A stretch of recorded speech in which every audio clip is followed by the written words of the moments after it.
It's headlines and fun, true crime tales and a wild rerun. Bits of news to brighten your day in the weirdest, wackiest, pettiest expressway. Scandals, gators, space coast too. Crimes that baffle and headlines askew. When the world gets dark, we bring the cheer. Newsy nuggets, the good, the grim, the weird is here.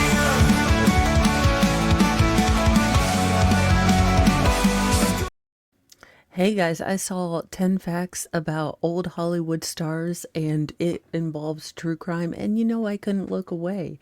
So let's go through this article and see some of the true crime unsolved mysteries and random shenanigans that old time Hollywood got into. This is gonna be, true crime is gonna be a longer video, but I thought it would be interesting because these are some of these stories I had no idea, and some of these stories I completely knew. Now, number one, I did sort of know, but it has been a mystery for a long time. In 1981, West Side Story star Natalie Wood drowned after officially falling off a yacht owned by her and her husband, actor Robert Wagner. But despite her death being ruled accidental, many have speculated for decades that she was in fact red-rummed. Now, aboard the boat were her husband, Robert Wagner, as well as actor Christopher Walken, who has, for the most part, remained quiet about this situation. Yeah, I probably would too. I mean, anything you say can and will be used against you in the court of, well, the internet, and if not, law, but the internet. But in a rare 1997 statement, he maintained what happened that night only she knows because she was alone. In 2011, the case was reopened, and in 2018, Robert Wagner was named a person of interest in the case. Now, at that time, Lieutenant John Corina of the Los Angeles Sheriff's Department said he thinks Wagner has, quote, constantly changed his story a little bit and his version of events don't add up, end quote. But as of right now, the case still hasn't been closed. We don't know if anything's moving forward. It's kind of one of those cold cases that we might never, really know what happened that night. Now, number two, actress Lana Turner, ever scandalous, was married no less than 7 times. Well, nothing parties like a Hollywood marriage, I guess. But her most famous and or infamous relationship was with boyfriend Johnny Stampanto. Look, I have probably butchered that name. Who was red-rummed on the night of the Oscars in 1958 by none other than Turner's own daughter. Now, Johnny had a history of both laying hands on and being mentally, just gross to these two women. And that night, Turner attempted to end her relationship with him, and things escalated. Turner's terrified 14-year-old daughter, Cheryl Crane, who was listening to this escalating fight and knew that this man's character, knew that he could become violent, she ran to the kitchen to retrieve a knife. Now, later in her memoir, Crane wrote that Johnny was, quote, coming at her from behind, his arm raised to strike. She took a step forward and lifted the weapon, and he ran into it. For 3 ghastly heartbeats, our bodies fused, and he looked straight at me, unblinking. My God, Cheryl, what have you done? Well, stopped a maniac. But I can't imagine the trauma, the stress, the absolute horror of that night for this little girl to know what happens when Johnny gets mad and how that could, possibly be life ending. And then to have to be the one who actually takes the life, I can't imagine how that would scar you, how that would make everything just, I don't even know if you can have, you can have a new normal, but you could never go back to that moment before that where you hadn't taken a life. So I imagine that it weighed heavily on her entire life. Now, Johnny's death was ruled as justified homicide. Yeah, I mean, it definitely sounds like it. I mean, we're only getting her story. Obviously, her mother didn't comment, or we don't have it in this article, but it sounds very justified to me. Now, number 3 was the mysterious death of celebrated director William Desmond Taylor, is referred to by some crime fans as Hollywood's first murder mystery. Now, in 1922, he was discovered dead in his apartment with a bullet in the back of his head. I mean, did he have information on Hillary Clinton? That being said, the case still remains unsolved. The scandalous story dominated Hollywood, but a suspect would never be nailed down. As the New York Times put it 70 years later, quote, was the murderer a seduced, virgin? Her jealous mother, the gay butler, the drug addicted actress, the blackmailing secretary, or someone from, William, excuse me, or was it someone from his kind of secret, mysterious past? The unfortunate part about these cases still being cold from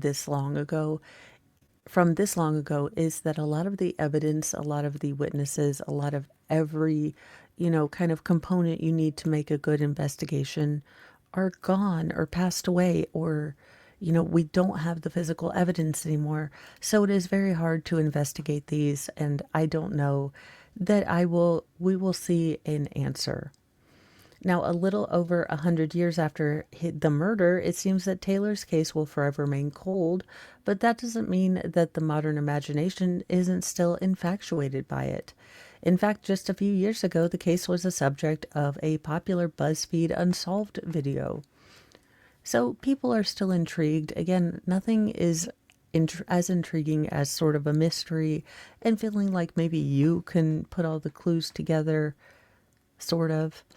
Now, this one is really sad, and gosh darn it, the past was the worst sometimes. In 1957, famed musician Sammy Davis Jr. and Vertigo star Kim Novak met and began to fall in love. That year, Davis invited Novak to spend Thanksgiving at his house, and he spent Christmas at hers. But in 1957, many people were scandalized by the news of an interracial relationship. And can I say that I'm glad that we live in a time where it doesn't matter who you love? I mean, except for children and animals, like no, no, do not pass go, go directly to jail for those two. But I've always been of the opinion, love is love. And as long as it isn't, look, I have met many different kind of, people in different relationships. And as long as, the person loves you and is honest and genuine, I'm going to be happy for you. If they are a blessing in your life, I don't care, race, shape, creed, color. I've told my kids this. I don't care who you love. I just want them to love you and be respectful and honor and, all of that. And it's so sad that just because they were slightly different pigments, okay, greatly different, people had issues with it. And it is so sad that they couldn't, just be together and be in love. Unfortunately for Davis and Novak, one of those people were the head of Columbia Pictures, Harry Cohen. Now, Novak was under contract at Columbia, and Cohen was notorious for controlling his female stars' lives. Though she was told to end the relationship, Novak maintained that her relationship with Davis wasn't anyone's business. Hells yeah. Hells yeah. She's quoted as saying, something inside me rebelled when I was told not to see him. But when rumors began to circulate that marriage might be, coming on the table, Cohen, the head of of Columbia, sent a message to Davis, break it off or I'll blind you. And after that, the relationship was terminated. And it's so sad because, again, you don't pick who you love. I mean, if I found Mr. Mo in a lineup, I'd still pick him because he's kind of my type. But everyone has a type, and gosh darn it, the past was the worst sometimes. Now, number five, if you haven't seen Psycho, this sentence is your spoiler warning. Now, if you have seen Psycho, you'll be saddened to know that Anthony Perkins' portrayal of Norman Bates was probably more informed by his own relationship with his mother. It seems, I have seen Psycho. He does an excellent job of portraying that really abusive and kind of creepy mother-son dynamic that Norma and Norm have. Again, don't name your kid after yourself. Why? I know it's fictional, but still, ew. Now, Perkins' father had also been an actor and thus was away from home for a long time. Now, around the age of 5, his father passed away, and an already unhealthy relationship with his mother escalated to SA. She was constantly touching and caressing me, Perkins told People magazine in 1983. Not realizing what effect she was having, she would touch me all over, even stroking the inside of my thighs right up to my no-no place, he said. He completely repressed what his mother was doing for most of his life. And, sir, Mr. Perkins, that is just so terribly sad. You should have been able to feel safe as a child. It's absolutely a betrayal of the mother, relationship when you cross that line and you go into grossness. Now, although approached by actresses like Brigitte Bardot, Jane Fonda, and Ingrid Bergman, Perkins maintained a, kind of really internalized but deeply real fear of women. And I can't blame him after what he claims his mother did. If that happened, that little boy would be terrified because a woman so violated his boundaries as a child. I could understand being afraid of women the rest of your life because, how do you find the true person? Is the person on the date, really the person that they are? Are they going to, have some dark, scary secret? So this is incredibly sad that he always feared women and, couldn't reconcile that. Now, he was gay but underwent conversion therapy and eventually married a woman. Also, the past is the worst. Look, I don't choose, I didn't choose to like, tall, lanky and nerdy. It's just what I always liked. I am sure that, he always just liked men. Again, the past sucked balls. Unfortunately, in 1992, he passed away from complications due to AIDS. Number 6, I do know about. The Conqueror, a 1956 film starring, John Wayne as a Mongol warrior. Again, casting might have been a little stupid in old Hollywood, but there you go.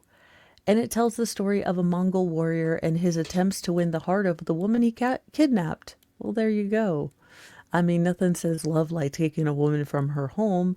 Although I will admit that I love Seven Brides for Seven Brothers, and that movie is about 17 felonies and a life sentence because they kidnapped a bunch of chicks from a town. That being said, love the movie. Love it, love it, love it. Could not love it more, but do understand that it is totally problematic and not really a life sort of choice one should make.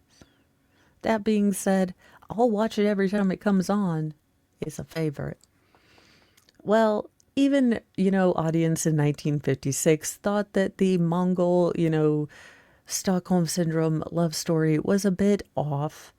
Now, no fewer than 91 of the 220 people cast and crew members, 41% of the people on the movie contracted cancer after wrapping up the film. Now, this is probably due or speculated to be due with the movie being shot in 1954 in the Utah desert. Now, over 100 miles away in Nevada lay a former U.S. nuclear testing site. No one working on the film was concerned, but in the decades following its release, the cast and crew began to fall sick.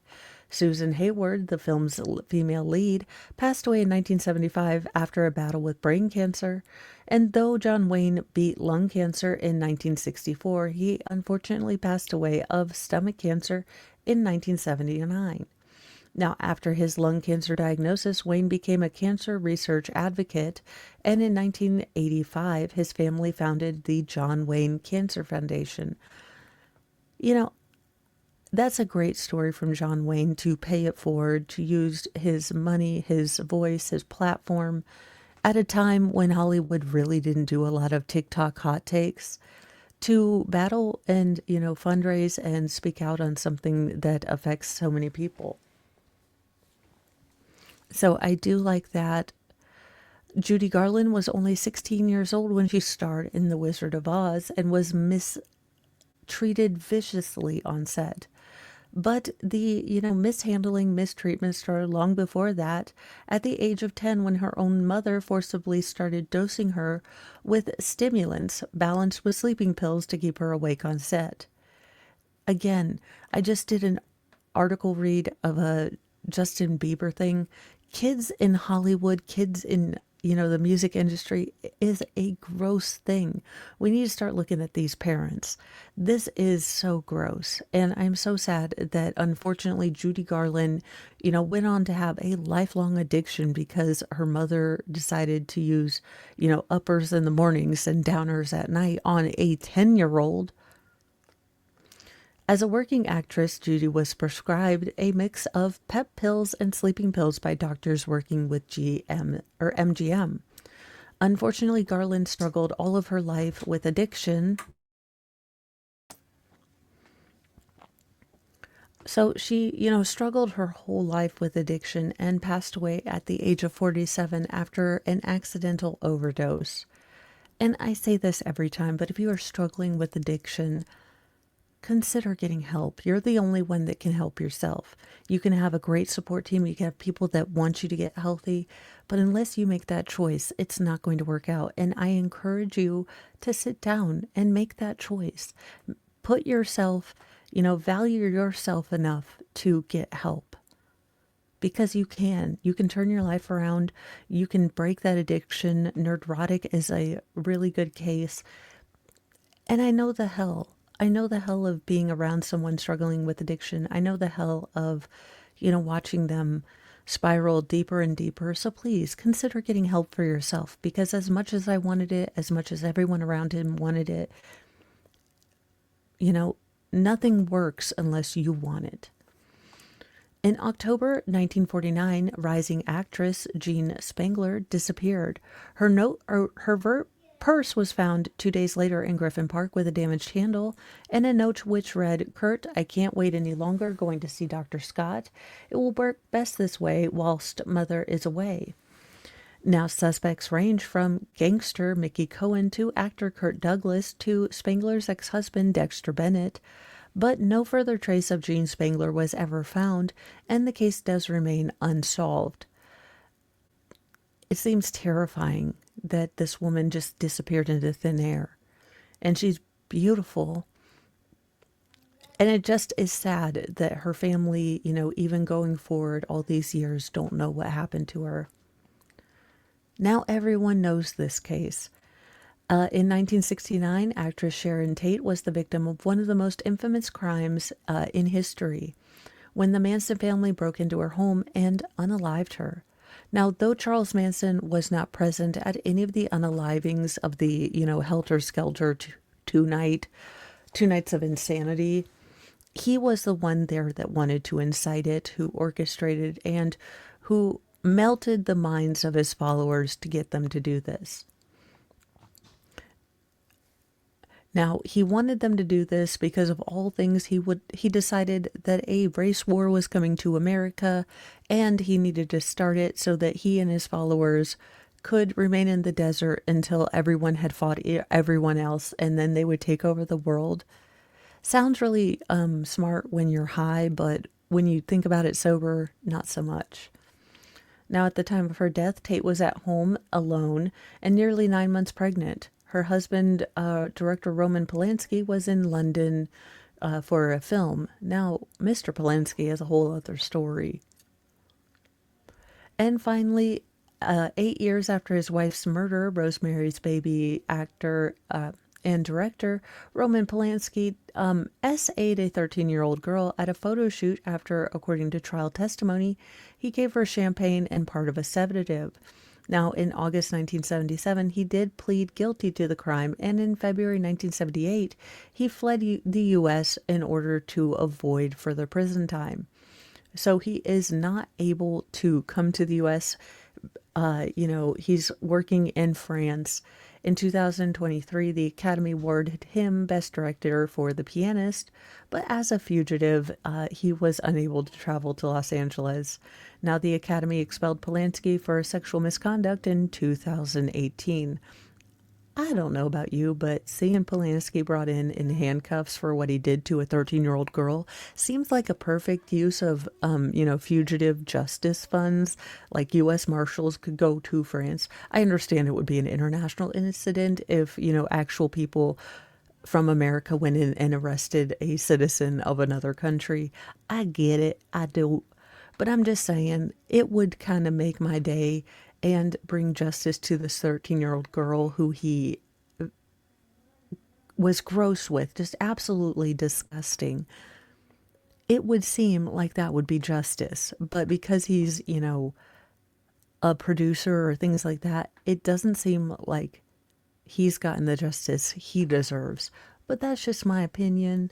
There are some interesting true crimey and just heartbreaking stories from old Hollywood that, continue to interest us true crimers to today. I hope you enjoyed this. Thank you for sharing your time with me. If you have any more things you'd like me to look up or, comment on, please put them in the comments and I will see them and try to do that. I will tell you guys, I have very little time right now because of the Karen Reed case, but I am stockpiling things to look at. The Petty Express will be running full tilt ahead on the Lori Vallow case as soon as Karen Reed is done. And we can, maybe consider a Boonathon letter reading as a grift. I want to do something grifty, but I also want to give you guys great content. So I think, torturing myself by reading all of Sarah Boone's things in my new Sarah Boone shorts and, Bucky's bikini top and, trashy Joe Dirt t-shirt. I think it's time we bring back the Boone, which is unfortunate. And I do know she has a whole family case of shenanigans going on. I want to read through that because I don't want to bring, her son into things as much as it's entertainment and everything. And I'm not commenting on other creators, but I want to make sure that everything I put out there, isn't adding more pain that he already has with Sarah Boone being his mother. Because doggone it, the boy's gonna need prayers and, that kind of thing. But after all that tangenting, thank you for watching. And remember, be kind to yourself, be kind to others, but have a sassy mouth and carry a can of bitch fire because kindness doesn't equal doormat. Bye, you guys.